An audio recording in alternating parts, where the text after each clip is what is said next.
Okay, hello everyone, welcome to all of you. आज हमारा vector chapter पे lecture number 6 होने वाला है। ठीक है, लास्ट वीडियो लेक्चर में हम लोगों ने देखा था कि दो वेक्टर का क्रॉस प्रोडक्ट क्या होता है, उसकी कुछ प्रॉपर्टीज़ हमने डिस्कस किए थे और साथ में एक न्यूमेरिकल डिस्कस किया था।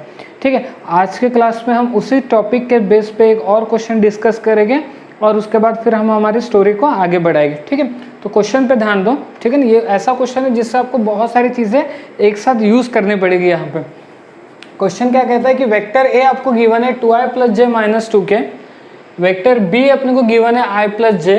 If vector C is a vector such that vector A dot vector C is equals to mod of vector C and mod of vector C minus vector A is equals to 2√2 and the angle between vector A cross vector B and vector C is 30 degree, then find mod of vector A cross vector B cross vector C। ठीक है, तो बहुत सारी चीज़ें हमें given the हुई है, तो हम लोग पहले इसको 1 बाय 1 स्टार्ट करते हैं। 1 बाय 1 स्टार्ट करते हैं मतलब सबसे पहले हमें यहाँ इतना पता चल रहा है कि मुझे वेक्टर C की ज़रूरत गिरने वाली है। ठीक है ना, किसकी ज़रूरत गिरने वाली है? वेक्टर C की। चलो मैं मान लेता हूँ कि वेक्टर C क्या है, C1i + C2j + C3k, ये मैंने मान लिया। तो फिर vector A dot vector C क्या होगा? Vector A dot vector C, I hope कि सबको डॉट प्रोडक्ट निकालते आता होगा। वेक्टर A और वेक्टर C का डॉट प्रोडक्ट, I का कंपोनेंट 2 है, इधर I का कंपोनेंट C1 है, तो ये कितना होगा? 2C1 + C2 - 2C3। और vector A dot vector C कितना दिया है? mod ऑफ वेक्टर C, यानी कि 2C1 + C2 - 2C3 की वैल्यू कितनी है? mod ऑफ वेक्टर C है। चलो ये एक पता चल गया। उसके बाद ये दिया है कि mod of vector C minus vector है, तो पहले vector C minus vector A देख लेते हैं। वेक्टर C में से वेक्टर A माइनस करना है, तो C1i - 2i, ये कितना होगा? C1 - 2 I होगा। उसके बाद C2 - 1 J हो जाएगा। फिर उसके बाद C3 -2 + 2 K हो जाएगा। तो फिर इसका मॉड कितना आएगा? Mod of vector C minus vector A का मॉड। तो मॉड कैसे निकालते हैं? अंडर रूट ऑफ इसका स्क्वायर, तो C1 - 2 का होल स्क्वायर + C2 - 1 का होल स्क्वायर प्लस C3 + 2 का होल स्क्वायर। ठीक है, और ये आपको कितना गिवन दिया? ये दिया 2√2, तो 2√2 दोनों तरफ स्क्वायरिंग कर लिए, तो स्क्वायर रूट स्क्वायर कैंसिल। इसको ओपन कर रहा हूँ मैं, तो C1 स्क्वायर, फिर यहाँ से कितना आएगा? C2 स्क्वायर, और यहाँ से कितना आएगा? C3 स्क्वायर आ जाएगा। फिर यहाँ से सेकेंड टर्म कितनी आएगी? -4C1, यहाँ से सेकेंड टर्म -2C2, यहाँ से सेकेंड टर्म 4C3, यहाँ से थर्ड टर्म 4, यहाँ से थर्ड टर्म 1, और यहाँ से थर्ड टर्म 4, यानी ये कितना हो जाएगा? 9। ये कितना दे रहा है? 2√2 का स्क्वायर कितना हो जाएगा? 2√2 का स्क्वायर ये हो जाएगा 8। 2√2 का स्क्वायर हाँ 8 हो जाएगा। 8 को शिफ्ट करेंगे, 8 को शिफ्ट करेंगे उस साइड। अच्छा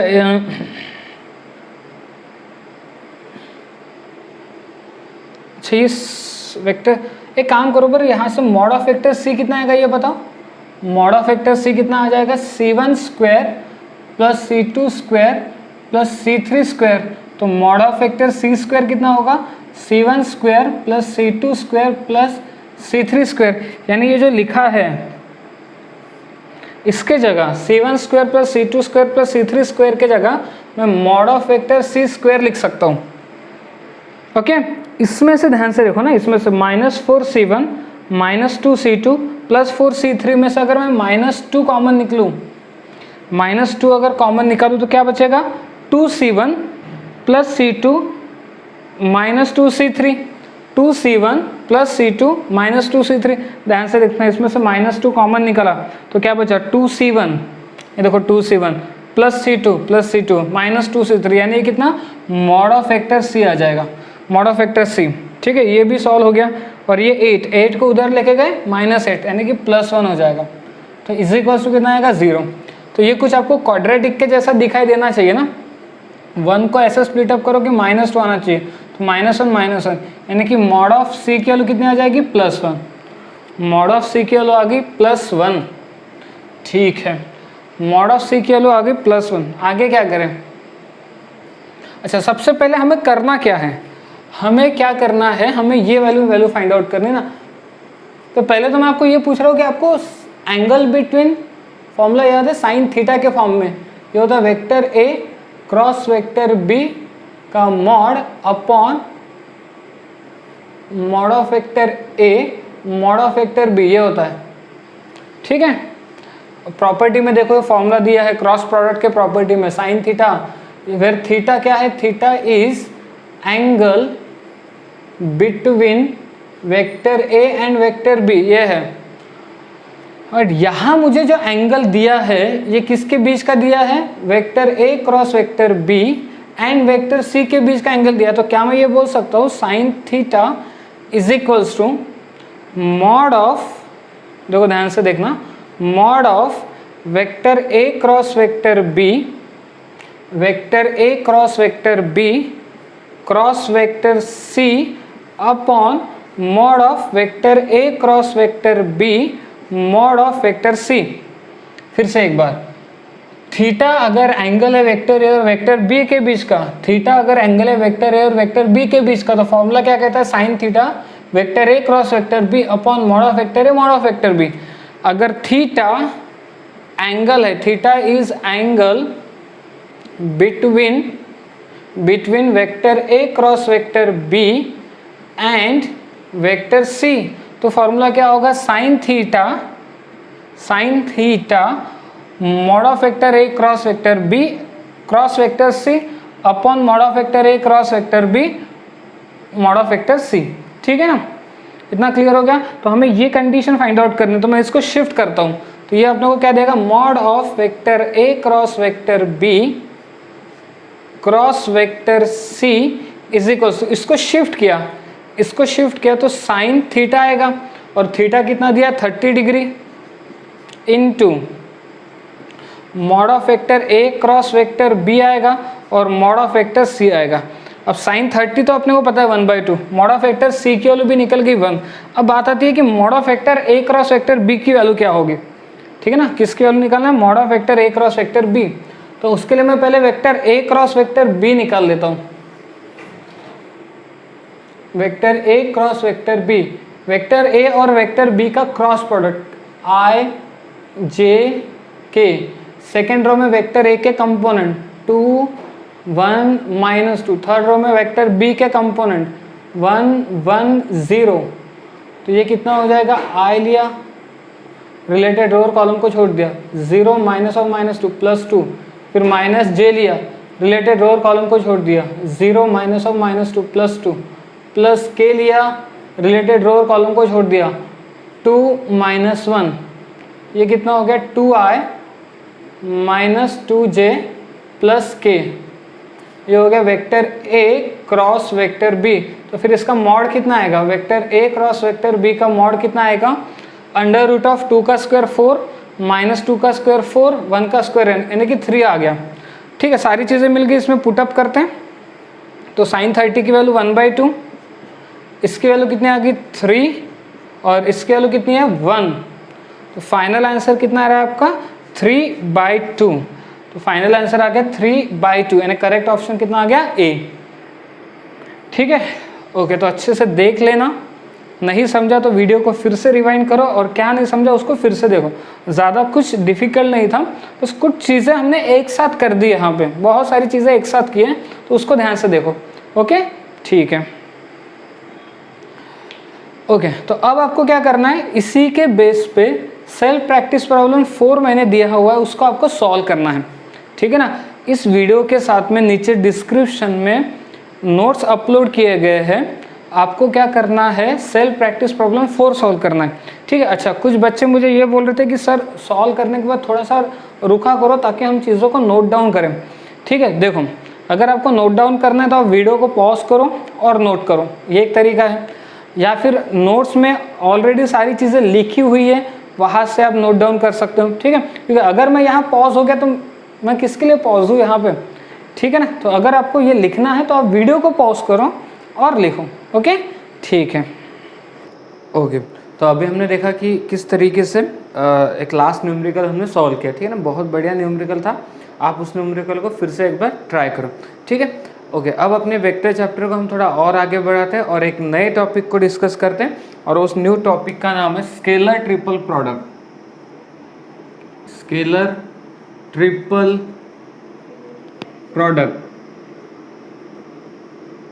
स्केलर ट्रिपल प्रोडक्ट। जैसे हमने क्या देखा, सबसे पहले हमने क्या देखा कि दो वेक्टर के बीच में अगर मल्टीप्लाई करना है तो या तो मैं उसको डॉट प्रोडक्ट से कर सकता हूँ या तो फिर मैं उसको क्रॉस प्रोडक्ट से कर सकता हूँ। दो वेक्टर के बीच में अगर हमें मल्टीप्लाई करना है तो हमारे पास दो ऑप्शन है, या तो आप डॉट प्रोडक्ट से उसको सॉल्व करो या तो फिर आप उसको क्रॉस प्रोडक्ट से सॉल्व करो। अब बात आती है कि अगर मेरे पास तीन वेक्टर होते, तो मैं उनको किस तरीके से मल्टीप्लाई कर सकता हूँ। तीन वेक्टर अगर है तो किस तरीके से मल्टीप्लाई कर सकते हैं। तो चलो देखते हैं कि अगर मान लो मेरे पास एक वेक्टर ए है, वेक्टर बी है, डॉट वेक्टर सी, तो क्या ये मल्टीप्लिकेशन कर सकते हैं क्या? मतलब vector A dot vector B dot vector C, तो क्या ये तीन वेक्टर का मल्टीप्लिकेशन हुआ क्या? ठीक है, तो देखो ध्यान से देखो, जब वेक्टर ए और वेक्टर बी का डॉट प्रोडक्ट करेंगे तो एक क्या देगा अपने को? डॉट प्रोडक्ट आपको क्या देता है? Scalar quantity. डॉट प्रोडक्ट आपको क्या प्रोवाइड करता है? Scalar quantity. तो आप स्केलर क्वांटिटी को जब वेक्टर से मल्टीप्लाई करोगे तो मल्टीप्लाई नहीं होता है, वो बेसिकली कुछ, जैसे ये मान लो कोई स्केलर क्वांटिटी मिल गई एम, तो ये क्या हो जाएगा? एम वेक्टर सी हो जाएगा सीधा। क्या हो जाएगा? एम वेक्टर सी हो जाएगा। तो vector A dot vector B dot vector C, इस टाइप का कोई मल्टीप्लिकेशन नहीं होता है। Vector A dot vector B dot vector C, इस टाइप का कोई मल्टीप्लिकेशन नहीं होता। क्यों नहीं होता? क्योंकि इन दो देखो मल्टीप्लाई किन के बीच में होता है? मल्टीप्लाई किन के बीच में होता है या प्रोडक्ट किन के बीच में होता है? दो वेक्टर्स के बीच में प्रोडक्ट होता है, ठीक है। तो वेक्टर ए और वेक्टर बी का डॉट प्रोडक्ट आपको क्या देता है? वेक्टर ए और वेक्टर बी का डॉट प्रोडक्ट आपको क्या देता है? स्केलर क्वांटिटी देता है। तो ये तो स्केलर क्वांटिटी और ये वेक्टर क्वांटिटी, तो दोनों के बीच में मल्टीप्लाई होगा क्या? नहीं होगा, ठीक है। तो इसका ये मतलब निकल के आएगा कि पहली दो क्वांटिटी का मल्टीप्लाई करने पे क्या मिलना चाहिए? वेक्टर मिलना चाहिए। पहले दो वेक्टर का मल्टीप्लाई करने पे क्या मिलना चाहिए? हमेशा एक वेक्टर मिलना चाहिए, ताकि मैं तीसरे वाले जो होगा वो भी क्या होना चाहिए? एक वेक्टर होगा, तो मैं मल्टीप्लाई कर सकूंगा, ठीक है। मेरी बात ध्यान से सुनो, मैं क्या बोलना चाहता हूँ कि इससे हम ये एक बात सीख रहे हैं कि पहले दो का मल्टीप्लाई करने पे मुझे क्या मिलना चाहिए? वेक्टर मिलना चाहिए। तो ये तभी पॉसिबल है जब हम पहले दो के बीच में क्या बनाए? क्रॉस। पहले दो के बीच में क्या बनाए? क्रॉस करें। वेक्टर ए और वेक्टर बी के बीच में क्या करें? क्रॉस प्रोडक्ट करें। अब फिर मैं इसको डॉट प्रोडक्ट कर देता हूँ वेक्टर सी के साथ। देखो ध्यान से फिर से, vector A cross vector B, ये दोनों का क्रॉस प्रोडक्ट क्या देता है? एक वेक्टर क्वांटिटी देता है। ये एक वेक्टर क्वांटिटी और ये एक वेक्टर क्वांटिटी, तो दोनों के बीच में डॉट प्रोडक्ट होता है, ठीक है। तो ये एक पॉसिबल है, ठीक है। ऐसा भी होता है कि vector A cross vector B, इन दोनों का क्रॉस करने पे क्या मिलेगा? एक वेक्टर क्वांटिटी मिलेगा, और इसको मैं एक दूसरे वेक्टर क्वांटिटी के साथ क्रॉस प्रोडक्ट कर लेता हूँ, ये भी पॉसिबल है। देखो बात क्या है कि दो वेक्टर के बीच में मल्टीप्लाई हमेशा किसके बीच में होगा? दो वेक्टर्स के बीच में होगा। फिर वो डॉट मल्टीप्लाई हो सकता है या क्रॉस मल्टीप्लाई हो सकता है। तो हमने यहाँ पे ये सीखा कि मैं vector A dot vector B जब कर रहा था, vector A dot vector B करने पे मुझे क्या मिल रहा है? एक स्केलर क्वांटिटी मिल रहा है। तो ये एक स्केलर क्वांटिटी और ये एक वेक्टर क्वांटिटी, दोनों के बीच में कोई मल्टीप्लाई नहीं होगा, क्योंकि मल्टीप्लाई दो वेक्टरों के बीच में होता है। तो फिर इससे हमने ये कंक्लूजन किया कि अच्छा ठीक है, पहले दोनों का मल्टीप्लाई करने पे अगर वेक्टर क्वांटिटी आनी चाहिए तो फिर हम क्रॉस करेंगे। तो वेक्टर ए और वेक्टर बी का क्या किया? क्रॉस प्रोडक्ट किया। क्रॉस प्रोडक्ट करने पे वेक्टर क्वांटिटी मिलती है और उसको हमने डॉट किया किसके साथ? वेक्टर सी के साथ। तो ठीक है, ये तो पॉसिबल है। अच्छा, vector A cross vector B, ये भी एक क्रॉस प्रोडक्ट है, सॉरी ये भी एक वेक्टर है और ये भी एक वेक्टर, तो दो वेक्टर के बीच में क्रॉस प्रोडक्ट होता है, तो ये भी एक पॉसिबल है, ठीक है।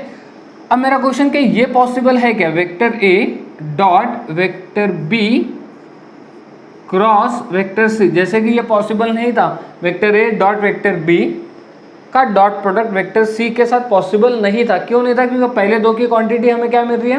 पहले दो का डॉट प्रोडक्ट आपको कौन सी क्वांटिटी दे रहा है? Scalar quantity. तो क्या ये पॉसिबल है क्या?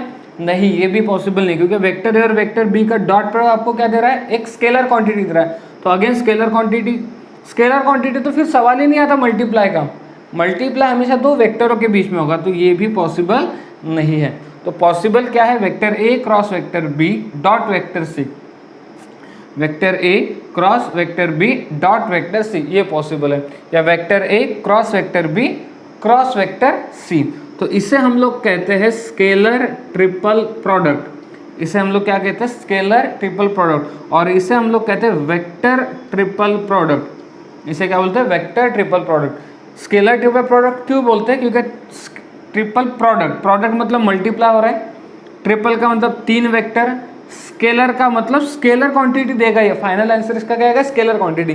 कैसे देखो, वेक्टर ए और वेक्टर बी का क्रॉस प्रोडक्ट क्या देगा?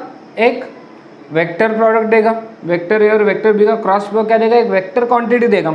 इस वेक्टर क्वांटिटी को मैं वेक्टर सी के साथ डॉट प्रोडक्ट कर रहा हूँ, तो डॉट प्रोडक्ट करने पे फाइनल आंसर क्या मिलता है? स्केलर क्वांटिटी मिलती है, इसलिए हम इसको क्या बोलते हैं? Scalar triple product. ओके, इधर वेक्टर ए और वेक्टर बी का क्रॉस प्रोडक्ट क्या देगा? एक वेक्टर क्वांटिटी देगा, उसको वेक्टर सी से क्रॉस प्रोडक्ट करने पे क्या मिलेगी? एक वेक्टर क्वांटिटी मिलेंगी, इसलिए हम इसको कहते हैं वेक्टर ट्रिपल प्रोडक्ट। तो हमें सबसे पहले क्या डिस्कस करना है? Scalar triple product. तो आए क्या आप ये समझ गए होंगे कि 3 वेक्टरों के बीच में किस तरीके से डॉट और क्रॉस होता है। तो स्केलर ट्रिपल प्रोडक्ट को डिस्कस करते हैं। सो स्केलर ट्रिपल प्रोडक्ट की डेफिनेशन क्या है? Vector A dot vector B cross vector C. अच्छा, पहले देख लो कि क्या ये पॉसिबल है क्या। सबसे पहले क्या होगा? वेक्टर बी और वेक्टर सी के बीच में क्रॉस प्रोडक्ट होगा। वेक्टर बी और वेक्टर सी के बीच में क्या होगा? Cross product. इन दो का क्रॉस प्रोडक्ट को क्या देगा? एक वेक्टर क्वांटिटी देगा। वेक्टर बी और वेक्टर सी का क्रॉस प्रोडक्ट क्या देगा? एक वेक्टर क्वांटिटी देगा। तो वेक्टर ए का डॉट प्रोडक्ट उस वेक्टर क्वांटिटी के साथ पॉसिबल है।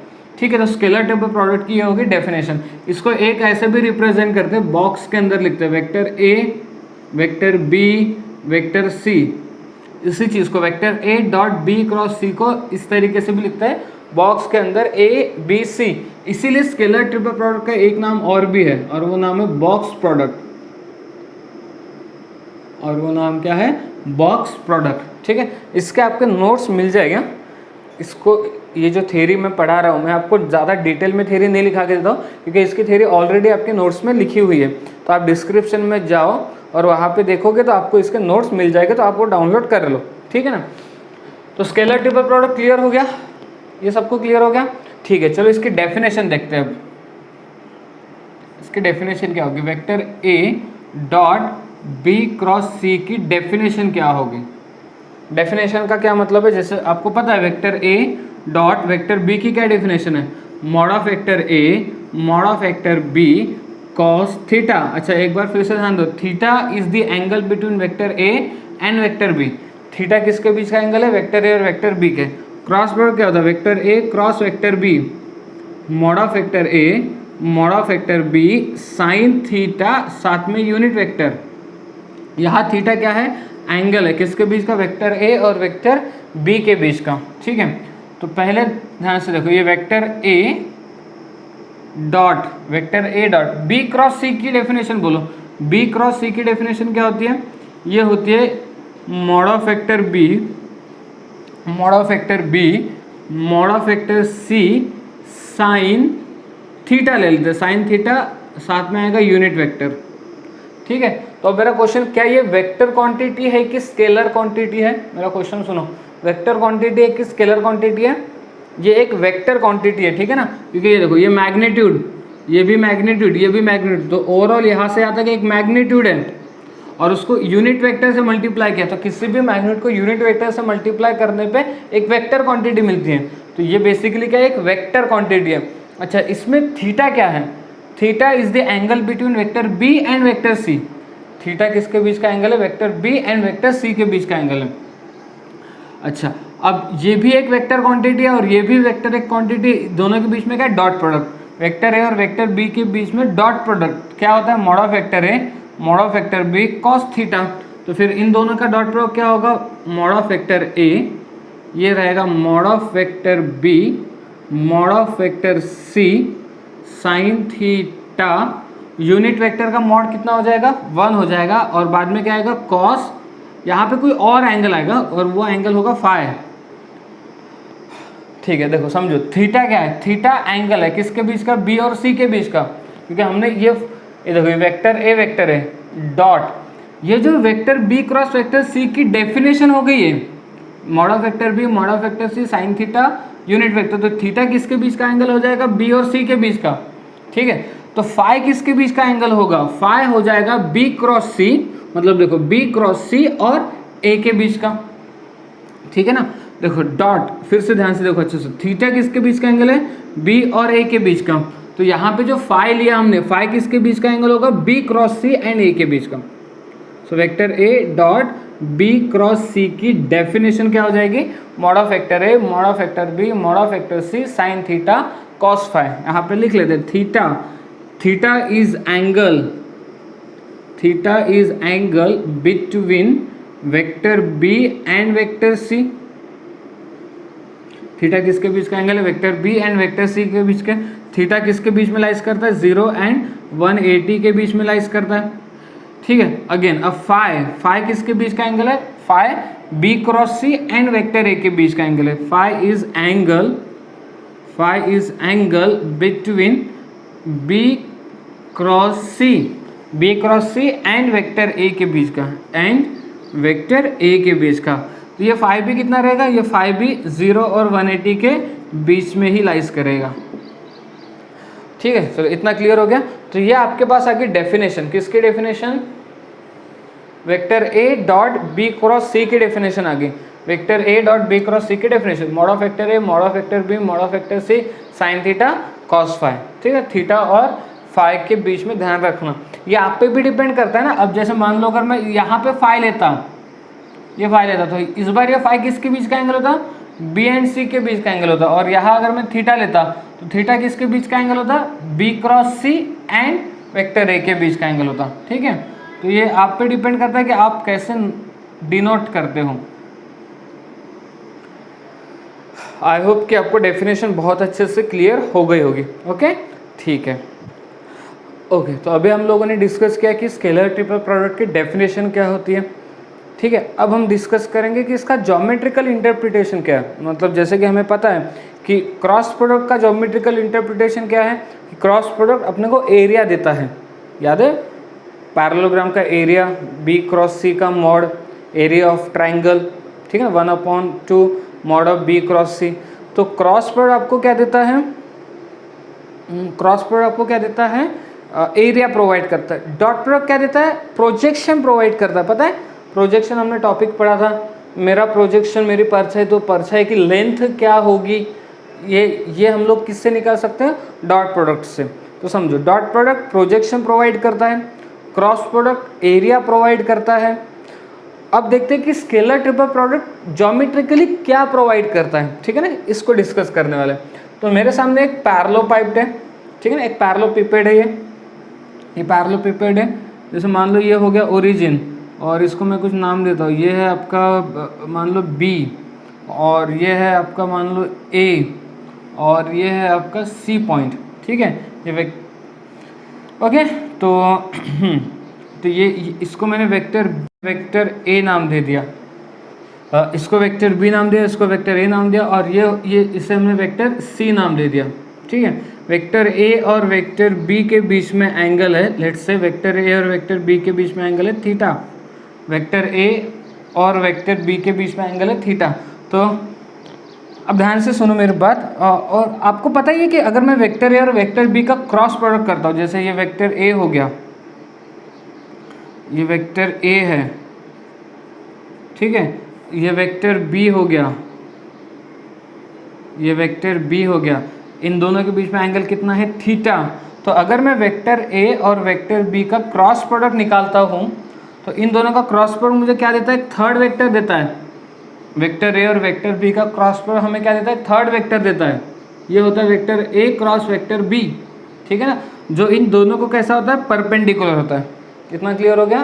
तो दो वेक्टर का क्रॉस प्रोडक्ट आपको क्या देता है, थर्ड वेक्टर देता है। तो वेक्टर ए और वेक्टर बी का क्रॉस प्रोडक्ट भी आपको एक थर्ड वेक्टर देगा। तो ये हो जाएगा आपका vector A cross vector B,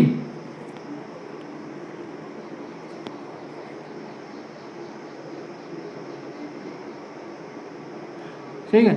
ये हो जाएगा आपका vector A cross vector B, कौन, ये वाला,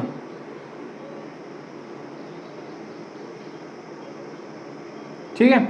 vector A cross vector B, ये वेक्टर सी है,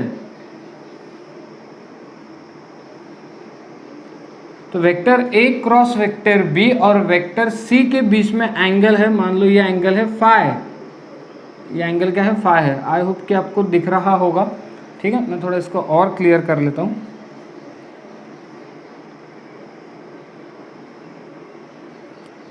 ये वेक्टर सी है, ये क्या हो गया, परपेंडिकुलर हो गया, और इनके बीच में जो एंगल है, किनके बीच में, वेक्टर सी और ए क्रॉस बी के बीच में जो एंगल है वो एंगल है फाई, ठीक है ना।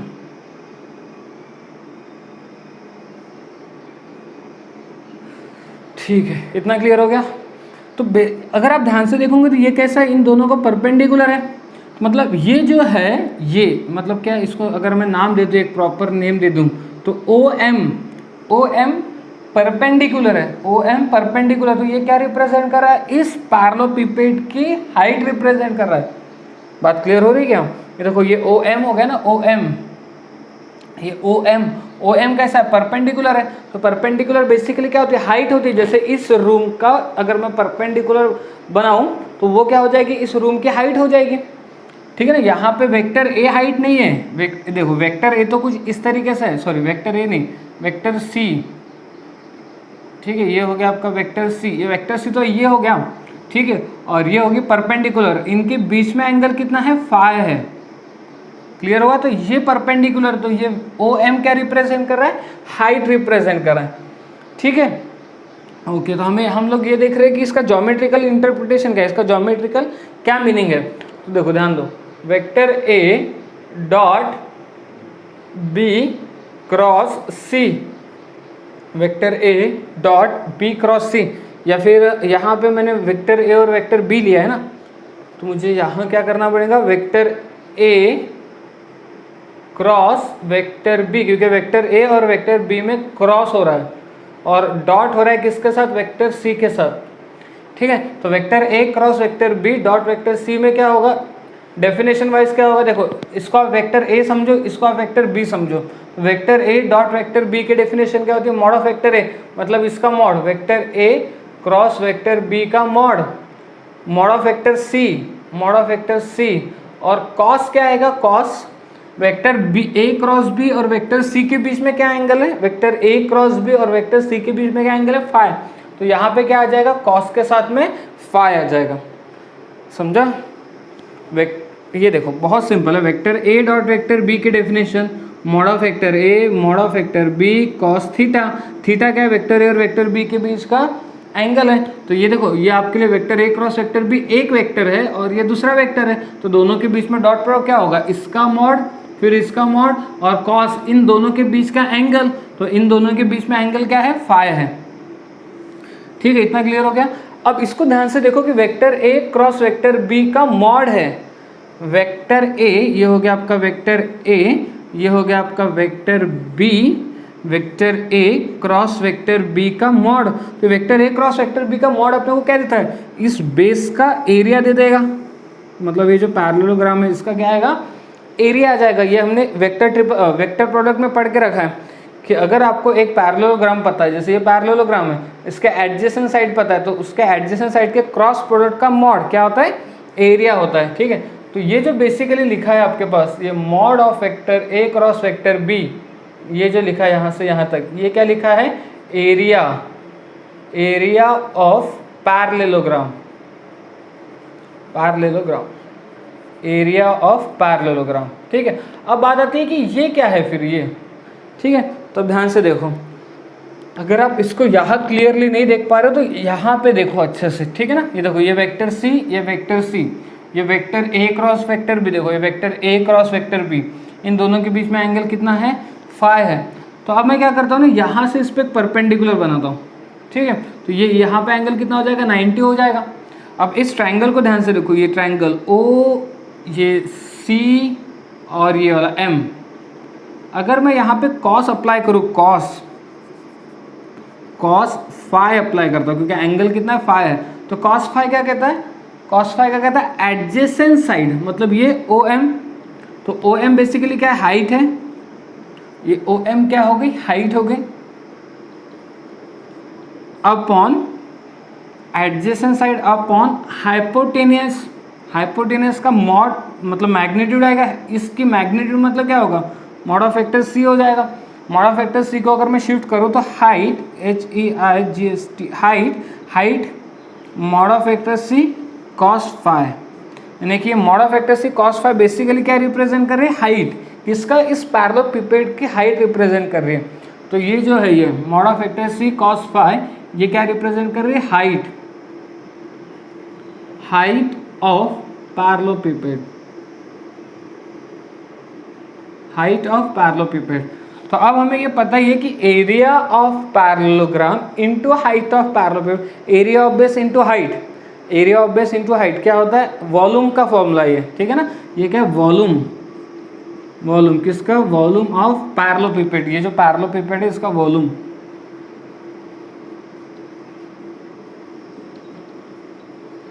तो अब हमें पता चला फाइनली कि vector A cross vector B dot vector C ये क्या रिप्रेजेंट करता है, वॉल्यूम ऑफ पैरेललोपिपेड, और इसको ऐसे भी लिखते हैं हम लोग, box product A B C, ठीक है।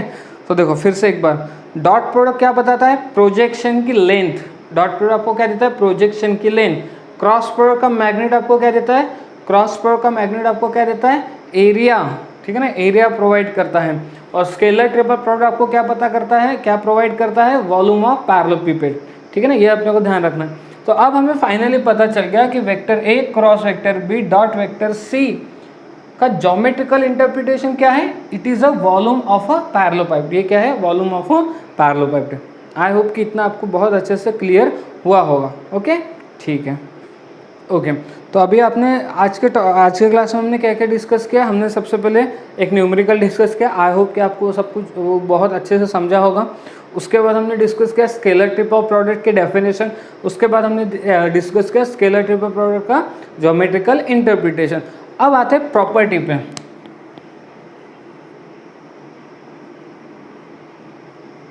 Properties of scalar triple product, scalar triple product की प्रॉपर्टीज क्या है। सो पहली प्रॉपर्टी ध्यान से देखो कि आपके पास vector A dot B cross C है, आपके पास vector A dot B cross C अगर है तो आप इसको साइक्लिक ऑर्डर में, साइक्लिक ऑर्डर में मतलब कुछ इस तरीके से कि B dot C cross A, ये लिख सकते हो साइक्लिक ऑर्डर में, देखो ए बी सी फिर बी सी ए या फिर C dot B cross A, ये तीनों की वैल्यू सेम होती है। यानी आप इसको ऐसा बोल सकते हो कि ये box product A B C लिखा है, ये भी box product B C A लिखा है, और ये box product C B A लिखा है।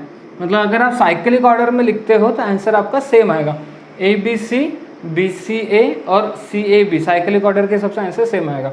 ये पहली प्रॉपर्टी। अगर मान लो आपके पास एक box product A B C है, box product A B C है, और मैं किसी दो को इंटरचेंज करूं, किसी भी दो को, मान लो मैंने ए और बी को इंटरचेंज किया तो फिर माइनस साइन लगेगा, माइनस बी ए सी, अगर किसी दो को इंटरचेंज कर दे तो माइनस साइन लगेगा, ठीक है। तीसरी प्रॉपर्टी क्या कहती है, तीसरी प्रॉपर्टी ये कहती है कि अगर मान लो आपके पास जैसे बॉक्स है और किसी एक वेक्टर के साथ कोई स्केलर है, जैसे m वेक्टर a है, m क्या एक स्केलर क्वांटिटी है, m vector a vector b vector c, तो इसका आंसर होता है m box product vector a vector b vector c, ठीक है। स्केलर को आप बाहर निकाल सकते हो, ठीक है, ओके, ये क्लियर हो गया सबको। m vector a vector b vector c, तो m बाहर आ जाएगा, vector a vector b vector c हो जाएगा। अच्छा, इसी को ऐसे भी सोच सकते हैं कि मान लो वेक्टर a के साथ m है, वेक्टर b के साथ n स्केलर है, और वेक्टर c के साथ l scalar, m n n का एक स्केलर क्वांटिटी है, तो ये तीनों जब बाहर आएंगे m n n, तो ये m into n into l, box के अंदर क्या आएगा, vector a vector b vector c आ जाएगा, ठीक है। इस तरीके भी सोच सकते हो, ओके। अब आते हैं प्रॉपर्टी नंबर 4 पे। अब प्रॉपर्टी नंबर 4 को ध्यान से देखो। मान लो आपके पास एक वेक्टर a दिया है, vector a1i plus b1j plus c1k, और एक वेक्टर b दिया है a2i plus B2J plus C2K और एक वेक्टर C दिया है A3I plus B3J plus C3K। तीन वेक्टर हमें दिए, vector A, vector B, vector C, तीनों वेक्टर दिए और हमें फाइंड आउट करना box product vector A, vector B, vector C. तो इसकी वैल्यू क्या होती है उसको ध्यान से देखो। सबसे पहले वेक्टर ए के जो कोएफिशिएंट होंगे, आई जे के जो कोएफिशिएंट होंगे उसको फर्स्ट रो में लिखो A1 B2 B2 C2 A3 B3 C3। ठीक है, ये होता है box product vector A, vector B, vector C. इतना क्लियर होगा सबको? Vector A, vector B, vector C का बॉक्स प्रोडक्ट अगर निकालना है तो क्या होगा, पहले वेक्टर ए के कंपोनेंट लिखो A1 B1 C1, vector B के कंपोनेंट लिखो A2 B2 C2 और थर्ड रो में वेक्टर सी के कंपोनेंट आ जाएगा। ओके, क्लियर है इतना? ठीक है, अगले इस पे आते हैं। जैसे मान लो अगर अपने को किसी ने पूछा कि I J और K का क्या होगा box product, I J K का बॉक्स प्रोडक्ट क्या होगा, तो पहले तो मैं ये सोचूंगा कि ठीक है इसको ऐसे भी लिखा जा सकता है I dot J cross K, I dot J cross K लिखा जा सकता है, समझा?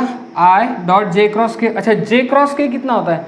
J क्रॉस K कितना होता है सबको पता ही होना चाहिए। J क्रॉस K I होता है और I डॉट I कितना होता है 1। बेसिकली यहाँ पे बॉक्स प्रोडक्ट आई जे के की वैल्यू कितनी आ रही है, 1 आ रही है। आई जे के की वैल्यू कितनी आ गई, 1।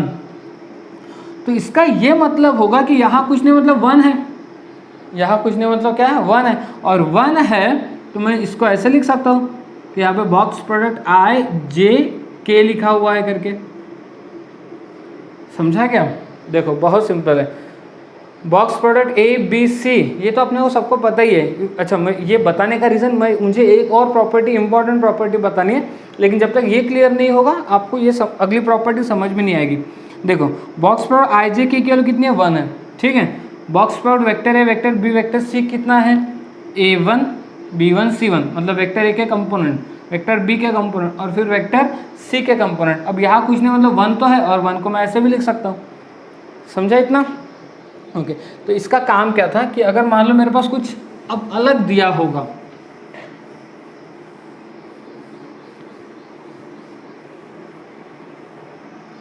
ठीक है, कुछ अलग मतलब अब मेरे पास कुछ इस तरीके से होगा।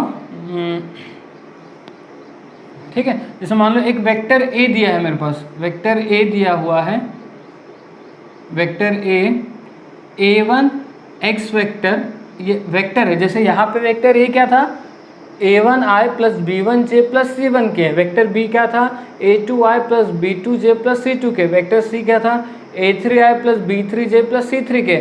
तो box product vector A, vector B, vector C कितना होता है, डिटर्मिनेंट के अंदर ये सब कुछ आ जाएगा और इनटू में बॉक्स प्रोडक्ट आई जे क्या आएगा, इनटू में बॉक्स प्रोडक्ट आई जे क्या आएगा। बट यहाँ पे आप वेक्टर ए देखो, A1 के साथ कोई आई नहीं है, ये क्या है, एक कोई और वेक्टर जैसे x वेक्टर है प्लस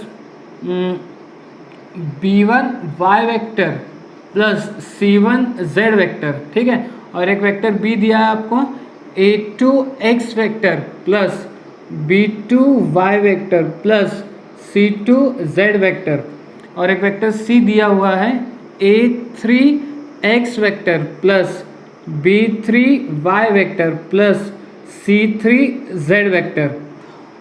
तो अब अगर मुझे बॉक्स प्रोडक्ट निकालना है ए बी सी का, ए बी सी का बॉक्स प्रोडक्ट निकालना है तो क्या होगा, तो डिटर्मिनेंट के अंदर क्या आएगा, पहले वेक्टर ए के कंपोनेंट A1 B1 C1, फिर वेक्टर बी के कंपोनेंट A2 B2 C2, फिर वेक्टर सी के कंपोनेंट A3 B3 C3, ये आ जाएगा। और इनटू में क्या आएगा, बॉक्स प्रोडक्ट, किसका box product, vector x, vector y, vector z का। ठीक है ना, ये बहुत इंपॉर्टेंट प्रॉपर्टी, इसलिए मैंने आपको ये बताया। यहाँ पे नॉर्मली जब हम स्ट्रेट बोर्ड में अगर पढ़ते हैं तो हमें सिर्फ इतना ही बताया जाता है कि box product A B C की वैल्यू कितनी, A1 B1 C1, A2 B2 C2, A3 B3 C3 determinant के अंदर। ठीक है, बट ये बात हमें पता है कि यहाँ कुछ नहीं मतलब 1 है और 1 हम लोग क्या लिख सकते हैं, 1 हम लोग लिख सकते हैं बॉक्स प्रोडक्ट आई जे के। ठीक है, आई होप कि ये आपको क्लियर हो गया होगा। प्रॉपर्टी नंबर 6, ठीक है। उसके बाद है property number 7, volume of tetrahedron. Volume of tetrahedron का formula 1/6 box product vector A, vector B, vector C, ठीक है। वॉल्यूम ऑफ टेट्राहाइड्रॉन का formula 1/6 box product vector A, vector B, vector C, okay. अब आते हैं एक मोस्ट इंपॉर्टेंट प्रॉपर्टी पे, property number 8। ये जो box product A B C की वैल्यू है, box product A B C की वैल्यू जो है ये जीरो कब होगी, box product A B C की वैल्यू जीरो कब होगी, उसके लिए आपको थोड़ा सा वो डायग्राम इमेजिन करना पड़ेगा, vector A, vector B, vector C. तो अगर मान लो ये जैसे ये था, ये क्या लिया था अपन ने, इसको वेक्टर बी लिया था, ये क्या था, वेक्टर बी था, और ये क्या था, वेक्टर ए था, और ये क्या था, वेक्टर सी था। तो इन तीनों का बॉक्स प्रोडक्ट आपको क्या देता है, वॉल्यूम ऑफ पैरेलल। लेकिन आप ये सोचो कि ये जो वेक्टर सी है ये इस तरीके से खड़ा नहीं होते हुए अगर यही प्लेन में है तो, इसी प्लेन में है तो वॉल्यूम कितना हो जाएगा, जीरो हो जाएगा। वॉल्यूम कितना हो जाएगा, जीरो हो जाएगा। तो box product vector A, vector B, vector C की वैल्यू जीरो कब होगी, जब बॉक्स ये vector A, vector B, vector C एक ही प्लेन में होंगे। एक ही प्लेन का मतलब क्या होनी चाहिए, वो कोप्लेनर, आर कोप्लेनर, ठीक है। दूसरा, अगर तीनों में से कोई एक वेक्टर जीरो है, ठीक है, if any one vector is zero vector, ठीक है, तीनों में से कोई एक वेक्टर अगर जीरो हो गया, कोई भी एक वेक्टर, जैसे मान लो vector A dot B cross C है, तो कोई भी एक हाथ वेक्टर अगर जीरो, जैसे लेट्स से कि वेक्टर बी जीरो है, तो zero vector into C vector क्या होगा, जीरो हो जाएगा ये, ठीक है ना, जीरो वेक्टर आएगा। और वेक्टर ए का डॉट प्रोडक्ट जीरो वेक्टर के साथ आंसर क्या आएगा, जीरो आएगा। तो अगर तीनों में से कोई एक वेक्टर अगर जीरो है तो भी बॉक्स प्रोडक्ट की वैल्यू क्या होती है, जीरो हो जाती है, ठीक है। और अगर मान लो तीनों में से कोई दो इक्वल है, जैसे ए और बी इक्वल वेक्टर है, या बी और सी इक्वल वेक्टर हैं, या फिर ए और सी इक्वल वेक्टर है, ए और सी इक्वल वेक्टर है। जैसे कि मान लो कि ये क्या है, वेक्टर बी है, ये क्या है, वेक्टर ए है, और ये क्या है, वेक्टर सी है। अब अगर मान लो ए और बी इक्वल वेक्टर है, ए और बी अगर इक्वल वेक्टर का मतलब उनकी डायरेक्शन और उनकी मैग्नीट्यूड क्या होगी, सेम होगी। यानी ये जो वेक्टर ए है, ये वेक्टर ए बेसिकली इधर नहीं होते हुए यहाँ पर होगा, इतना ही, क्योंकि इक्वल वेक्टर हम तब बोलते हैं जब उनकी डायरेक्शन और मैग्नीट्यूड सेम है। तो अगर ऐसा हो गया तो क्या तैयार होगा, एक प्लेन तैयार होगा। क्या तैयार होगा, एक प्लेन। देखो ये एक ऊपर जा रहा है और एक इस तरीके से, तो प्लेन तैयार होगा। और प्लेन का वॉल्यूम होता है क्या, नहीं, वॉल्यूम तो स्पेस का होता है, तो इसलिए वॉल्यूम कितना हो जाएगा, जीरो हो जाएगा। तो तीन कंडीशंस पे बॉक्स प्रोडक्ट की वैल्यू जीरो होती है। पहली कि अगर तीनों वेक्टर कोप्लेनर है, दूसरी अगर तीनों में से कोई एक वेक्टर जीरो हो गया, तीसरी अगर कोई दो वेक्टर कैसे इक्वल वेक्टर है, ठीक है। इतना क्लियर होगा सबको। तो आपको ये सभी प्रॉपर्टी बहुत अच्छे से पता होनी चाहिए। हाँ, obviously volume of parallel pipe तो पता होना ही चाहिए। वॉल्यूम ऑफ पैरेलल पाइप नहीं, पैरेललोपिपेड। वॉल्यूम ऑफ पैरेललोपिपेड का फॉर्मूला क्या है, box product vector A, vector B, vector C, ठीक है। ओके, तो ये होती है हमारी सभी प्रॉपर्टीज। ये प्रॉपर्टी बहुत ही अच्छे से आपको आनी चाहिए। अच्छा, एक और है, थोड़ा सा आप सोचने की कोशिश करो।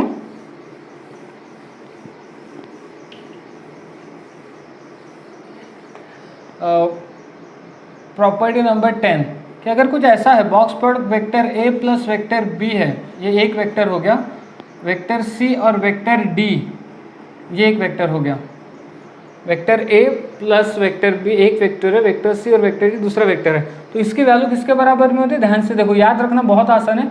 Box product vector A, vector C, vector D plus फिर box product vector B, vector C, vector D. याद रखना बहुत ही आसान है, ए सी डी और फिर बी सी डी, ठीक है। उसके बाद आते हैं प्रॉपर्टी नंबर 11 पे। प्रॉपर्टी नंबर 11 को भी ध्यान से देखो कि A B C whole square है, box product A B C whole square है, तो ये होता है देखो ए डॉट ए, क्या याद रखना है, ए डॉट ए, फिर ए डॉट बी, फिर A dot C, A dot A dot B, A dot C, फिर B dot A, B dot B, B dot C, A dot A dot B, A dot C, फिर B से शुरू करना, B dot A, B dot B, B dot C, और फिर किससे शुरू करेंगे, सी से, तो C dot A, C dot B, C dot C determinant पे। ये किसकी वैल्यू आ रही है, box product vector A, vector B, vector C whole square की। याद कैसे रखेंगे, A dot A dot B, A dot C, B dot A, B dot B, B dot C, C dot A, C dot B, C dot C. ठीक है, तो ये सभी properties आपको बहुत ही क्लियर कट होनी चाहिए, तब जाके हम लोग न्यूमेरिकल सॉल्व कर पाएंगे। ओके, ठीक है। ओके, तो अभी जो हम लोगों ने प्रॉपर्टी डिस्कस किए वो आपको बहुत ही क्लियर कट अच्छे से आनी चाहिए। ठीक है, क्योंकि उन्हीं प्रॉपर्टी का यूज़ करके हमें कुछ न्यूमेरिकल सॉल्व करना है। ठीक है, तो देखते हैं फर्स्ट क्वेश्चन के साथ स्टार्ट करते हैं। तो क्वेश्चन नंबर फर्स्ट क्या कहता है, find the volume of parallelepiped whose sides are given by. अपने को वॉल्यूम ऑफ पैरेललोपिपेड निकालना है, तो आई होप कि ये वेक्टर ए आप ले लो, पहले वाले को वेक्टर ए लेते हैं, 3i plus 7j plus 5k। Second वाले को वेक्टर बी मान लेते हैं, -5i plus 7j minus 3k। और थर्ड वाले को वेक्टर सी मान लेते हैं, 7i minus 5j minus 3k। ठीक है, सो वेक्टर ए गिवन दिया है, vector B, vector C. So volume of parallelepiped का फॉर्मूला क्या है, box product vector A, vector B, vector C. ठीक है, हमने ये सीखा था ना ज्योमेट्रिकल इंटरप्रिटेशन में कि box product vector A, vector B, vector C ये क्या रिप्रेजेंट करता है, वॉल्यूम। किसका वॉल्यूम, पैरेललोपिपेड का। अच्छा, एक्चुअली यहाँ पे ना मॉड लगाना होगा। ठीक है, तो जो फॉर्मूला उसमें मॉड लगना चाहिए, क्योंकि वॉल्यूम तो हमेशा पॉजिटिव होगा। वॉल्यूम क्या होगा, हमेशा पॉजिटिव। तो ये जो भी आंसर देगा वो हमेशा पॉजिटिव होना चाहिए। ठीक है, इसलिए हमने मॉड लगा दिया। अच्छा, तो मॉड ये box product A B C कैसे निकालते हैं, box product A B C कैसे निकालते हैं, फर्स्ट रो में लिखते हैं वेक्टर ए के कंपोनेंट, सो -3 7 5। सेकेंड रो में वेक्टर बी के कंपोनेंट -5 7 -3। और थर्ड रो में लिखते हैं वेक्टर सी के coefficient 7 -5 -3। Okay, so formula apply करते हैं। डिटरमिनेंट तो सबको सॉल्व करते आता है, -3 लिया, रिलेटेड रो और कॉलम को छोड़ दिया, 7 × -3 -21 माइनस, फिर -5 × 3 -5 × -3 तो 15 हो जाएगा। ठीक है ना, -3 रिलेटेड रो और कॉलम को छोड़ दिया, 7 × -3 -21 माइनस -5 × -3 -15, फिर -7, फिर उससे रिलेटेड रो और कॉलम को छोड़ दो, -5 × -3 15 माइनस 7 × -3 -21 तो +21, और उसके बाद फिर +5, फिर उससे रिलेटेड रो और कॉलम को छोड़ दिया, -5 × -5 25, 7 × 7 49। ठीक है, सो आगे बढ़ते हैं। तो ये कितना देगा, -21 -16 -36 हो जाएगा, और -36 × -3, सो -36 × -3 होता है 108। देख लो अच्छे से, -36 × -3 तो 36 3 सा कितना होता है 108 होता है। देन उसके बाद 15 + 21 15 + 21 ये भी 36 हो गया। ठीक है, ये भी 36 हो गया। 36 × 7 36 × 7, हाँ ठीक है, 36 × 7 7 6 42 7 3 21 एंड 4 25 तो 252। ठीक है ना, ये हो जाएगा -252। देन उसके बाद 25 - 49 25 - 49 -24 होगा, और -24 × 5 -24 × 5 कितना, -24 × 5 -180 सॉरी 120। ठीक है ना, बेसिक कैलकुलेशन है, कुछ ज़्यादा दम नहीं है इसमें। इधर आते हैं, फिर इसके बाद ये क्या करें 108 108 माइनस 252 माइनस, तो ये हो जाएगा -372 तो अंदर में कितना आ गया, पहले तो 100 माइनस हो गया तो 272 और फिर 8 माइनस हो गया तो 64 यानी -264, लेकिन वॉल्यूम पॉजिटिव होना चाहिए, आंसर कितना आएगा 264 क्यूबिक यूनिट, ठीक है ना, क्योंकि ये मॉड इस नेगेटिव को क्या कर देगा, पॉजिटिव कर देगा।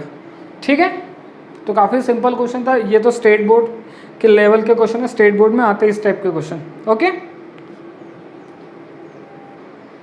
ओके, अगले क्वेश्चन पे आते हैं। नेक्स्ट क्वेश्चन बोला आपको इसको सिंप्लीफाई करना है, बॉक्स प्रोडक्ट या बॉक्स के अंदर vector A minus vector B, vector B minus vector C minus vector A. हमें क्या फाइंड आउट करना है, बॉक्स के अंदर vector A minus vector B है, vector B minus vector C है और vector C minus vector A है। तो हमें पता ही है ना, इसको इस तरीके से भी लिखा जाता है करके, vector A minus vector B dot vector B minus vector C cross vector C minus vector A, इस तरीके से भी लिखते हैं। सो इसको पहले रहने देते, vector A minus vector B को रहने देते जैसे कि वैसा। ये देखो, ये क्या हो जाएगा, vector B cross vector C, फिर minus vector B cross vector A, ठीक है, then minus vector C cross vector C, फिर minus minus plus vector C cross vector A, ठीक है। सो ये होगा vector A minus vector B dot vector B cross vector C minus vector B cross vector A, vector C cross vector C हो जाएगा cancel, क्या बचा, plus vector C cross vector A, ठीक है। अब क्या करते हैं, वेक्टर ए का डॉट प्रोडक्ट सबके साथ, तो ये सबसे पहले क्या देगा, वेक्टर ए का डॉट प्रोडक्ट किसके साथ, बी क्रॉस सी के साथ, फिर वेक्टर ए का डॉट प्रोडक्ट किसके साथ, बी क्रॉस ए के साथ, तो ए क्या हो जाएगा, रिपीट। तो आपको पता है अगर स्केलर ट्रिपल प्रोडक्ट के अंदर कोई रिपीट हो गया वेक्टर तो उसकी वैल्यू कितनी होती है, 0 होती है, प्रॉपर्टी में बताया। तो देखो vector A dot B cross C होगा, फिर minus vector A dot B cross A, तो ए रिपीट हो जाएगा तो 0 होगा ये, फिर plus vector A dot C cross A, ये भी 0 हो जाएगा, फिर minus vector B dot B cross C 0 क्योंकि बी रिपीट हो गया, minus vector B dot B cross A, अच्छा माइनस माइनस हो जाएगा plus B dot B cross A, ये भी 0, फिर minus B dot C cross A, B dot C cross A, ठीक है। तो फाइनली क्या बच रहा है आपके पास, vector A dot B cross C बच रहा है, ये तो सब 0 हो गया, माइनस ये हो रहा है B dot C cross A. तो आपको पता ही ये साइक्लिक ऑर्डर में है, देखो ए बी सी, तो उसको ऐसे लिखा जा सकता है माइनस, अच्छा ये भी साइक्लिक ऑर्डर में ही है, बी सी ए, बी सी ए, तो ये बी सी ए को मैं ए बी सी लिख सकता हूँ, तो इसका रिजल्ट कितना आएगा, 0, यानी जो इसका फाइनल आंसर आएगा, इसका फाइनल आंसर कितना आ जाएगा, 0, ठीक है। तो आप इस तरीके से इसको सॉल्व कर सकते हो, ठीक है। अच्छा ये एक तरीका तो है, मेरे ख्याल से सारे लोग इसी तरीके से यूज़ करेंगे और आंसर आ भी जाएगा, आंसर कितना आएगा, 0। बट एक और तरीका है इसको सॉल्व करने का, शायद उसमें इतना कैलकुलेशन ना करना पड़े, लेकिन उसके लिए अपने को एक प्रॉपर्टी पता होनी चाहिए, ठीक है। सो देखो सेम क्वेश्चन को हम एक दूसरे तरीके से भी लिख सकते हैं, लेकिन उसके लिए अपने को प्रॉपर्टी कौन सी क्लियर होनी चाहिए, वो जो आज मैंने आपको लिखा के दिया था कि vector A is equals to, अगर आपके पास क्या हो, a1 x vector plus b1 y vector plus c1 z vector, और vector b is equals to a2 x vector plus b2 y vector plus c2 z vector, और vector c is equals to a3 x vector plus b3 y vector plus c3 z vector. तो ये क्या कहता है कि अगर मुझे box product vector A vector B vector C निकालना हो, box product vector A vector B vector C निकालना, तो कैसे निकालेंगे, डिटर्मिनेंट के अंदर वेक्टर ए के कंपोनेंट, तो a1 b1 c1, a2 b2 c2, a3 b3 c3, और इनटू में क्या आएगा, बॉक्स पर वेक्टर एक्स जेड। ठीक है, ओके। तो आज ही हमने ये प्रॉपर्टी डिस्कस किया।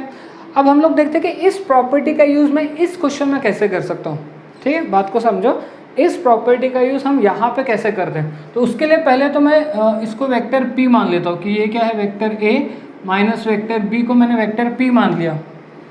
फिर वेक्टर q भी मान लेते हैं, सेकेंड वाले को vector b minus vector c, और तीसरे वाले को वेक्टर r मान लेते हैं, vector c minus vector a। ठीक है, बात समझ में आ रही है। Vector p vector a minus vector b। अच्छा, यहाँ पे वेक्टर c नहीं है तो मैं जीरो वेक्टर c ले सकता हूँ ना। ठीक है, अच्छा ये वेक्टर b और वेक्टर c, तो मैं यहाँ पे जीरो वेक्टर a ले सकता हूँ। दूसरे वाले को हमने क्या माना, vector b minus vector c माना, तो यहाँ पे वेक्टर a नहीं है तो मैं जीरो वेक्टर a ले सकता हूँ। ठीक है, और यहाँ vector c minus vector a है, मतलब माइनस वेक्टर a है लेकिन b नहीं, तो इसको मैं जीरो वेक्टर b मान सकता हूँ, zero vector b plus vector c। Idea आ रही है ना। देखो पहले वाले को हमने क्या माना, वेक्टर p, तो वेक्टर p क्या था, vector a minus vector b, c नहीं था इसलिए जीरो वेक्टर c ले लिया। दूसरे वाले को vector b minus vector c, vector a नहीं था इसलिए जीरो वेक्टर a ले लिया। तीसरा वाला वेक्टर c माइनस a था, तो ये देखो माइनस a प्लस c, और b नहीं था इसलिए जीरो वेक्टर b। तो मुझे बेसिकली क्या फाइंड आउट करना है, box product vector p vector q vector r find out करना है। Vector p vector q vector r find out करना है।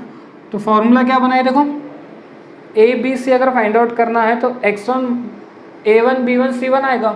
तो यहाँ पे क्या आएगा, a का वेक्टर a का कोएफिशिएंट 1 माइनस 1 0, यहाँ 0 1 माइनस 1, और यहाँ माइनस 1 0 1, और इनटू में क्या आएगा, जैसे x vector y vector z vector था तो इनटू में क्या आ गया, बॉक्स प्रोडक्ट। तो यहाँ क्या आएगा, box product vector a vector b vector c आ जाएगा। आई होप कि ये क्लियर हुआ होगा आपको। अब ध्यान से देखो, ज़्यादा कुछ डिफिकल्ट नहीं है। जैसे यहाँ a1 x vector plus b1 y vector plus c1 z vector था, तो a1 b1 c1 है, देखो a1 b1 c1, a2 b2 c2, a3 b3 c3, into में क्या आ गया, box product vector x vector y vector z। तो यहाँ पे वेक्टर a का कंपाउंड कितना है, कोएफिशिएंट कितना है 1, तो 1, b का -1, c का 0, वैसे 0 1 -1 -1 0 1, और इनटू में क्या आएगा, box product vector a vector b vector c। अब चलो इसको सॉल्व करते हैं। तो 1 लिया, फिर रिलेटेड रो कॉलम को छोड़ दिया, तो ये कितना देगा, 1 -0 देगा, फिर माइनस माइनस माइनस प्लस 1 हो जाएगा, फिर रिलेटेड रो कॉलम को छोड़ दिया तो 0 माइनस ऑफ 1, फिर 0 से तो हमें कोई मतलब नहीं है, और इनटू में क्या आएगा, box product vector a vector b vector c। तो ये कितना दे रहा है अपने को, ये फाइनली कितना दे रहा है 1, ये 1 दे रहा है, और ये कितना दे रहा है -1, और box product vector a vector b vector c। तो 1 - 1 0, 0 मल्टीप्लाइड होगा तो फाइनल आंसर कितना आ जाएगा आपका, 0 आ जाएगा। समझा। तो देखो vector p vector q vector r के बॉक्स प्रोडक्ट की वैल्यू कितनी आ गई, 0, और जब हमने इसको सॉल्व किया था तब भी हमारे आंसर कितना आया था, 0 आया था। तो देखो इसमें ना कैलकुलेशन पार्ट बहुत कम है, अगर आप ठीक से इस प्रॉपर्टी को यहाँ अप्लाई कर पाओ तो देखो उसी क्वेश्चन को हम लॉन्ग मेथड से भी सॉल्व कर सकते हैं, आंसर उससे भी आया, और इसी क्वेश्चन को हम प्रॉपर्टी का यूज़ करके भी सॉल्व कर सकते हैं, आंसर इससे भी आया। तो आपको ये करते आना चाहिए कि कहाँ कौन सी प्रॉपर्टी कहाँ पे यूज़ होगी, ये करते आना चाहिए। ओके ठीक है, ओके।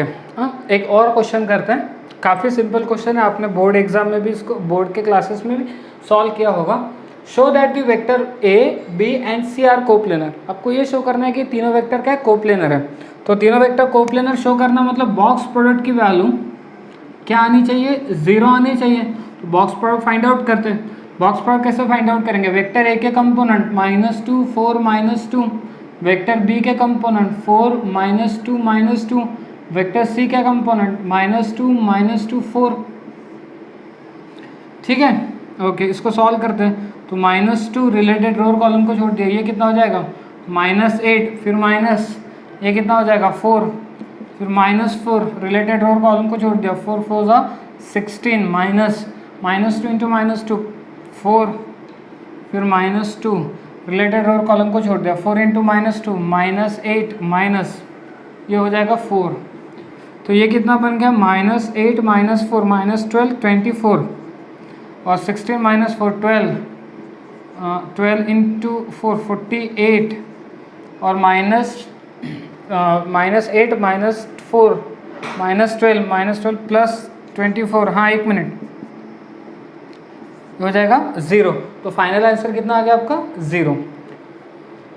ओके, तो फाइनल आंसर कितना आ गया आपका, बॉक्स प्रोडक्ट की वैल्यू कितनी आ गई, 0 आ गई। बॉक्स प्रोडक्ट की वैल्यू 0 आने का क्या मतलब हो जाएगा कि vector A, vector B, vector C क्या है, कोप्लेनर वेक्टर है। ओके, ठीक है। ओके, तो यहाँ हमने आज का हमारा टॉपिक स्केलर ट्रिपल प्रोडक्ट ये कंप्लीट कर लिया है। ठीक है, उसके प्रॉपर्टीज़ देखिए, स्केलर ट्रिपल प्रोडक्ट की प्रॉपर्टीज़ देखो, जेईई मेन में प्रॉपर्टी के बेसिस पे बहुत सारे क्वेश्चंस आते हैं। ठीक है, तो आज आपको क्या करना है, इसी वीडियो के डिस्क्रिप्शन में आज नोट्स अपलोड किए गए हैं। आपको क्या करना है, सेल्फ प्रैक्टिस प्रॉब्लम 4 और सेल्फ प्रैक्टिस प्रॉब्लम 5 सॉल्व करके मुझे उसके सॉल्यूशन आपको सेंड करना है। ओके, ठीक है।